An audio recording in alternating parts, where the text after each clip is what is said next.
أسعد الله أوقاتكم متابعينا الكرام، أتمنى الجميع بخير. صباح الخير للذين عندهم صباح، ومساء الخير للذين عندهم مساء. أحبتي، سوق العملات المشفرة اليوم الآن وأنا أتحدث معاكم رائع جيد. 3% ارتفاع، 3% ارتفاع في سوق العملات المشفرة.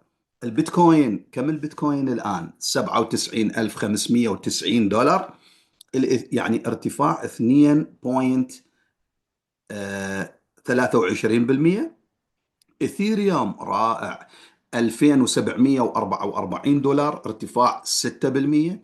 اكس ار بي، يا سلام على الاكس ار بي، دولارين و47 سنت، رايح للدولارين و50 سنت. سولانا 198 دولار، ارتفاع جيد. بي ام بي ارتفاع 14%، عملة بي ام بي 718 دولار.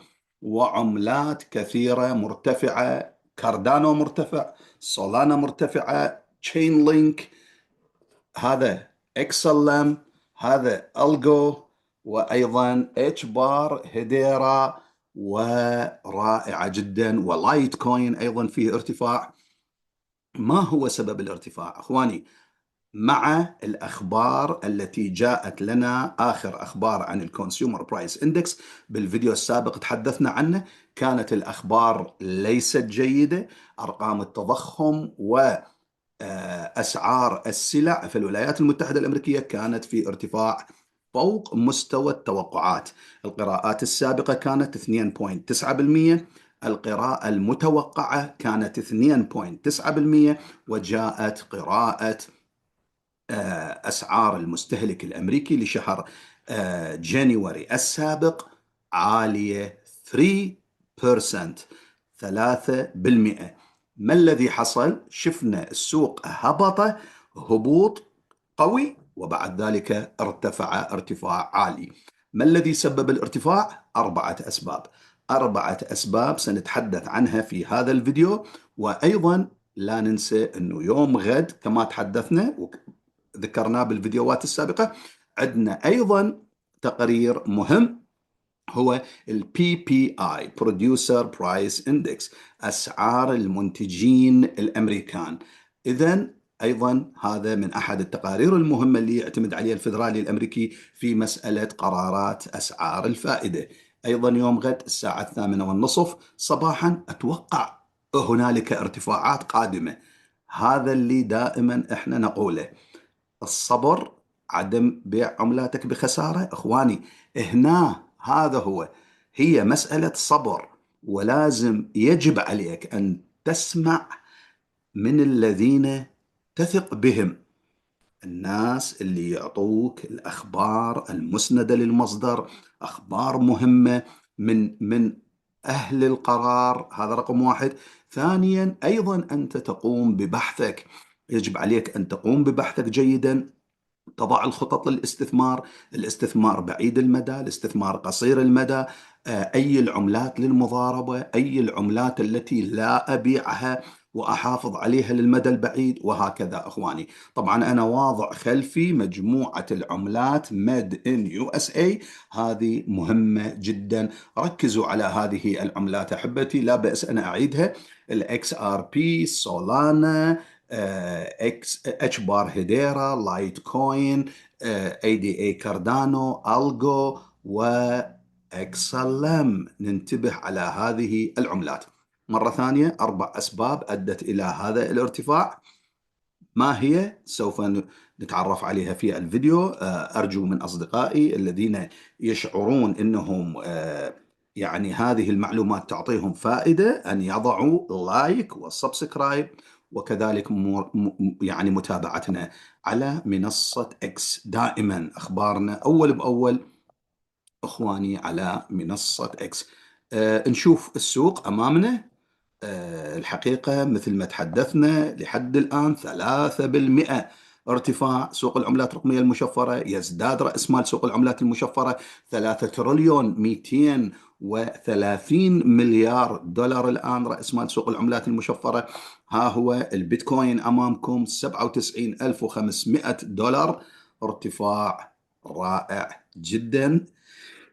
الحقيقة بعد أن هبط إلى مستوى ال 94 ألف دولار و 994 ألف و200، وبعد ذلك انطلق إلى ال 97 ألف 556.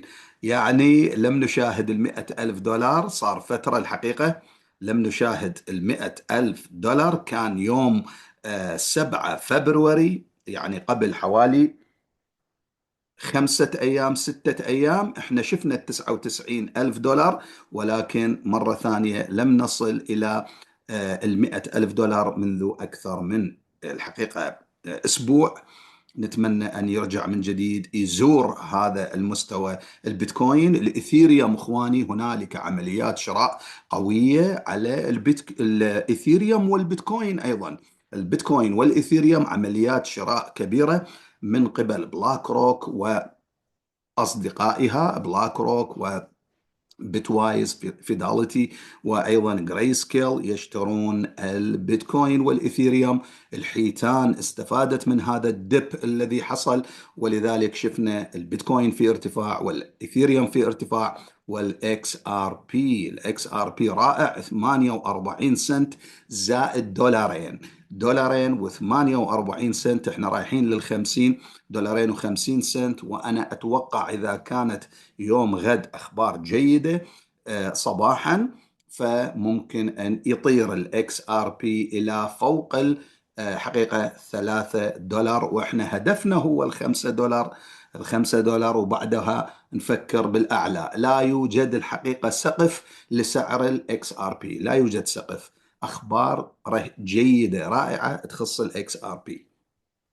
مرة ثانية الأسعار أمامكم أنتم تشوفون، لا كلها مرتفعة، كلها مرتفعة. البي ام بي إخواني 14% ارتفاع، البي ام بي 718 دولار من مستوى 632 دولار إلى مستوى 718 دولار، رائع جدا. حوالي 85 دولار إلى 90 دولار ربح بالبي ام بي الواحدة، الحبة الواحدة. سولانا أيضا، سولانا ترتفع ولكن على استحياء. سولانا لم تصل إلى ال 200 دولار لحد الآن، 198 دولار. سعر سولانا لا يزال جيد.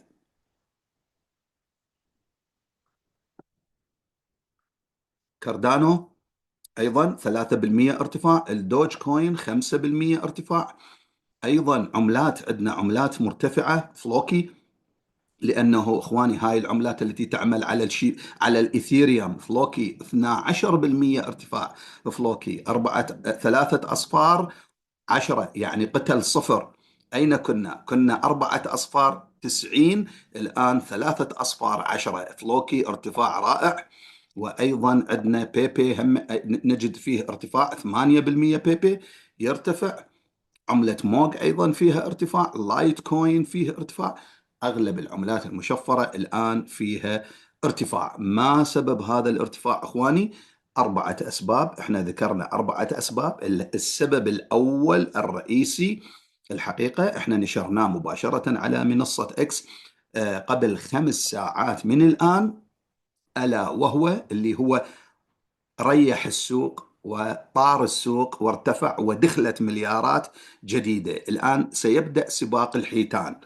الرئيس ترامب يقول في هذا المؤتمر الصحفي، لاحظوا اخواني وممكن ان نستمع اليه ايضا، قال انه كان على اتصال هاتفي مع الرئيس الروسي بوتين، واتفقنا، يقول الرئيس ترامب، يقول اتفقنا على تبادل الزيارات، فهو سيأتي هنا للولايات المتحدة الأمريكية، يقصد الرئيس الروسي بوتين، وأنا سأذهب هناك.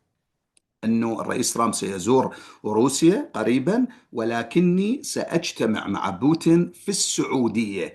أول اجتماع للرئيس الأمريكي دونالد ترامب مع الرئيس الروسي بوتين سيكون في المملكة العربية السعودية للمرة الأولى لمناقشة إنهاء الحرب في أوكرانيا، هذه الحرب الدموية. سيكون لقاءنا بحضور الأمير محمد بن سلمان، أنا أعرفه جيدا والرئيس بوتين يعرفه جيدا، وستكون المملكة العربية السعودية المكان المناسب للقائنا الأول. نستمع للرئيس ترامب. he'll come here and I'll go there. I'll be dealing with President Putin largely on the phone, and we ultimately expect to meet. In fact, we expect that he'll come here and I'll go there, and we're going to meet also probably in Saudi Arabia. The first time we'll meet in Saudi Arabia, see if we can get something done. But we want to end that war. That war is a disaster. It's a really bloody, إنهاء horrible الحرب war. في أوكرانيا. I think so. We think we're going to probably meet in Saudi Arabia, the first meeting. The first meeting in Saudi Arabia. Not too distant future. We both understand, we know the Crown Prince, and I think it'd be a very good place to be. ستكون المكان المناسب للقائنا. سنلتقي في المملكة العربية السعودية. نحن نعرف الأمير محمد بن سلمان جيدا، أنا والرئيس بوتين. أخبار رائعة، والهدف من هذا اللقاء إنهاء الحرب الدموية في أوكرانيا. هذا الحقيقة خبر جيد. لماذا احنا نقول جيد؟ احنا لا نتطرق للأمور السياسية ولا الدينية، ولكن يا أخواني أنه هذه المليارات التي تحرق في الحرب، مليارات الدولارات تحرق في حرب روسيا والاتحاد وأوروبا مجتمعة متمثلة بأوكرانيا، إذا ما انتهت أين ستذهب؟ ستذهب المليارات من جديد، تصب وتستثمر في بالتأكيد السوق الرائج اليافع الجديد، سوق العملات الرقمية المشفرة، سوق الكريبتو بيتكوين والعملات البديلة. إذن إيقاف الحرب بالتأكيد سيؤدي بتدفق أموال جديدة إلى سوق العملات المشفرة. هذا السبب الأول ارتاح له جدا سوق العملات المشفرة أخواني، المؤسسات الاستثمارية والبنوك وغيرها. السبب الأول. السبب الثاني لاحظوا ماذا قال السيد باول الرئيس الفيدرالي الأمريكي. أيضا انتبهوا اليوم ماذا قال رئيس الفيدرالي الأمريكي، يقول أيضا، هذا خبر قبل 10 ساعات نشرناه، قال لا نريد أن نقف، يعني حجر عثرة، بما معناه لا نريد أن نقف أو نعيق البنوك التي تخدم عملائها من الذين يستخدمون أو يستثمرون البيتكوين والعملات المشفرة بشكل قانوني تماما. لاحظوا هذا يعني جرين لايت، ضوء أخضر للبنوك للتعامل بالعملات الرقمية المشفرة وتوفيرها لعملائها. With that spread of an expansion of crypto, and the president is 100% behind it. He just started his own meme coin. He's making a lot of money off of that, which is another issue.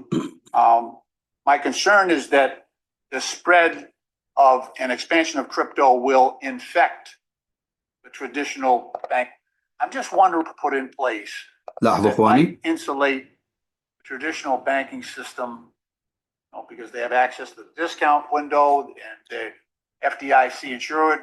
So there may be, second order impacts if we have a collapse of a major crypto issuer.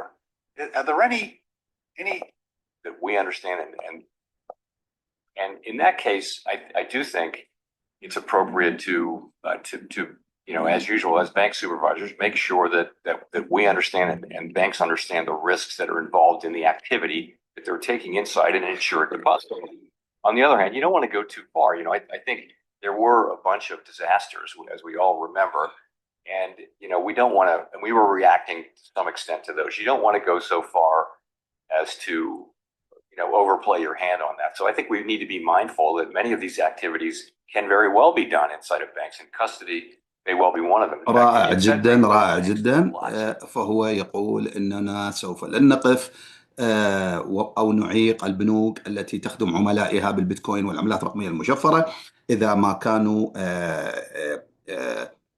يتعاملون بشكل قانوني تماما.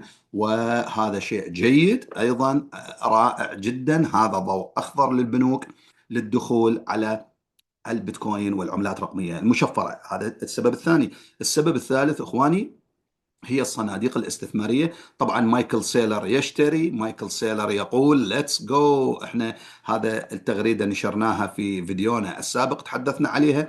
ايضا قلنا انه محامي الداعم للاكس ار بي ميرفي يقول انه بمجرد تنصيب بول اتكنز رسميا رئيس لجنة الأوراق المالية والبورصات الأمريكية، التحرك سيكون سريعا إلغاء القضية من الاس سي سي على الاكس ار بي. ايضا اخبار رائعة جدا، اشاعات تنتشر بقوة عن تسوية بين اس سي سي وريبل خلال 24 ساعة، يقصدون يوم غد. هل ستتوصل شركة ريبل وهيئة الأوراق المالية والبورصات الأمريكية إلى تسوية للدعوى القضائية خلال 24 ساعة؟ أخبار يعني منتشرة. لاحظوا اخواني، يوم غد لجنه الاوراق الماليه والبورصات الامريكيه على موعد بالاعتراف، يعني اعطاء الموافقه لملف جراي سكيل اكس ار بي اي تي اف في وقت مبكر من الغد، وفرصه اكثر من 65% للموافقه على هذا الصندوق الاستثماري في هذا العام. عاجل. بالامس اشترت بلاك روك بيتكوين بقيمه 23.8 مليون دولار بيتكوين. شراء البيتكوين مستمر. البنك الوطني الكندي يشتري 2 مليون دولار من البيتكوين اي تي افس. البنوك قادمة. هاي أخبار متعددة، أخبار كبيرة. لاحظوا أيضا خبر مهم جدا إخواني، من اليوم منصة كريبتو دوت كوم يمكن أن توفر خدمات الأصول المشفرة عبر الحدود لجميع الدول الأعضاء في منطقة يعني الدول الاتحاد الأوروبي. والار ال يو اس دي متوافق أيضا مع ميكا في أوروبا. لاحظوا إخواني، كريبتو دوت كوم، ميكا، ار ال يو اس دي، اكس ار بي. لاحظوا كريبتو دوت كوم هذا هو الريبل يو اس دي، ار ال يو اس دي موجود على كريبتو دوت كوم. انت عليك اربط النقاط وفكر جيدا. مرة ثانية اخواني، احنا قلنا السبب الأول هو لقاء الرئيس الأمريكي مع الرئيس بوتين في المملكة العربية السعودية. لقاء رائع جدا.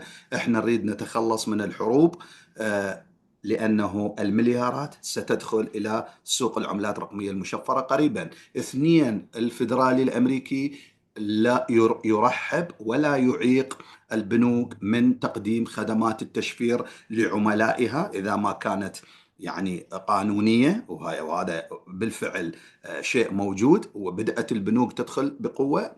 هذا اثنين. ثلاثة، الشراء المستمر من قبل المؤسسات الاستثمارية للبيتكوين، إيثيريوم وبقية العملات المشفرة، على وشك حصول موافقات من لجنة الأوراق المالية والبورصات الأمريكية إلى الصناديق الاستثمارية القادمة إلى كل هذه العملات اللي خلفي.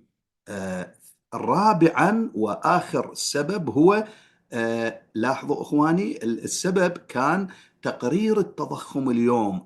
كانت إلى قراءة، يعني قراءة السوق قراءة بطريقة مختلفة. ماذا حصل؟ ارتفاع. لاحظوا ارتفاع التضخم أعطى مؤشر، لاحظوا إخواني، 3%. لماذا ارتفع السوق والتضخم مرتفع والأسعار مرتفعة؟ ارتفع السوق لأنه هذا مؤشر قوي جدا للسيد باول، أنه في الاجتماع القادم يا رئيس البنك الاحتياطي الفيدرالي الأمريكي، انتبه، ترى الأسعار في ارتفاع، التضخم في ارتفاع، يجب عليكم أن تخففون من أسعار الفائدة. فإذا ما جاء هبوط في أسعار الفائدة بالشهر القادم، 19 من مارش القادم، فالسوق سيرتفع أكثر. هذا أيضا سبب من أسباب ارتفاع السوق. أتمنى للجميع الموفقية، استثمارات ناجحة. أتمنى أنه إحنا غطينا كل ما دار يوم أمس واليوم بخصوص العملات الرقمية المشفرة، وننتظر يوم غد الساعة 8 في توقيت أخواننا بالمنطقة العربية والمغرب والخليج العربي. يوم يعني اليوم في توقيتكم اليوم. ويعني بعد 9 ساعات تقريبا، 9 ساعات من الآن أيضا تقرير البي بي آي، وإن شاء الله نشاهد ارتفاعات أكثر. أنت خلي خططك ماذا تفعل، حافظوا على عملاتكم، السوق ذاهب إلى الارتفاع وبول رن قوي قادم إن شاء الله. إلى اللقاء.